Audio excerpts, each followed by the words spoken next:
কোটা আন্দোলনের সময় রোকেয়া ভার্সিটির সামনে রংপুরে পুলিশের গুলিতে শহীদ হয়েছিলেন আবু সাইদ নামের এক ভাই। তিনি ইংরেজিতে মাস্টার্স করেছেন। তো যে পুলিশ সদস্য তাকে গুলি করেছিলেন গত পরশুদিন আমার জানা মতে তার বাড়ি হচ্ছে লালমনিরহাটের পাটগ্রামে। সেই পুলিশ সদস্যর স্ত্রী ইউনুস আলীকে তালাক দিয়েছেন আর কি। তিনি তার সংসারের ইতি টেনেছেন। আর শহীদ আবু সাইদের নামে রংপুর পার্কের কিন্তু নামকরণ করা হয়েছে এবং রোকেয়া ভার্সিটির একটি গেটের নাম কিন্তু শহীদ আবু সাইদ গেট কিন্তু রাখা হয়েছে আর কি।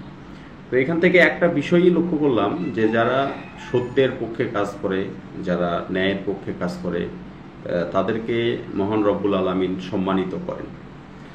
আবু সাইদ ভাই মারা যাওয়ার পরে তার বাবা, মা, বোন অনেক কান্নাকাটি করেছেন এবং পীরগঞ্জে তাদের বাসা, সাবলীলভাবে তাদের যে একটা উপস্থাপনা, তাদের সন্তানকে হারানোর যে একটা বেদনা, সে বিষয়টা কিন্তু তার বোনের আর্তনাদের মধ্যে কিন্তু প্রকাশ পেয়েছে।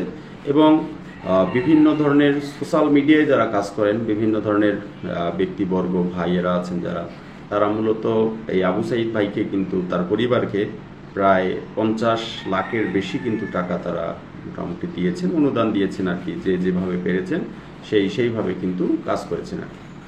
তো এখন কথা হচ্ছে, এই পুলিশ সদস্য ইউনুস আলীর স্ত্রী যে ইউনুস আলীকে ছেড়ে চলে গেল, এর একটা মূল কারণ হলো যে বাংলাদেশের মানুষ যেমন মীর জাফরকে যেমন ঘৃণা করেন বা অন্য অন্য যারা আছেন ফেরাউন, নমরুদ, তাদেরকে যেমন মানে ঘৃণা করেন, থুতু ফেলেন, তাদের নাম মুখে নিতে চান না, ঠিক তেমনিভাবে এই অন্যায়ভাবে আবু সাইদকে এই ইউনুস আলী যে গুলিটি করেছেন, এর ফলে কিন্তু আন্দোলনের মাত্রা কিন্তু অনেক তীব্রতর হয়েছে আর কি।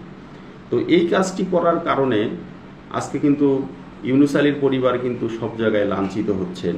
মানুষ তাদেরকে ঘৃণা করছে, তাদের সঙ্গে চলাফেরা হয়তো বা করছে না। তাদের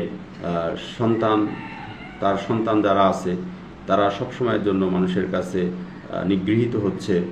মানুষ সবসময়ের জন্য তাদেরকে খুনির সন্তান বলে চিহ্নিত করছে। তো এই সকল প্রকার জল্পনা কল্পনা থেকে হয়তো বা তিনি মুক্তি পাওয়ার জন্যই এই ইউনুস আলীর সংসার ত্যাগ করে চলে গিয়েছেন। তো ধন্যবাদ আপু।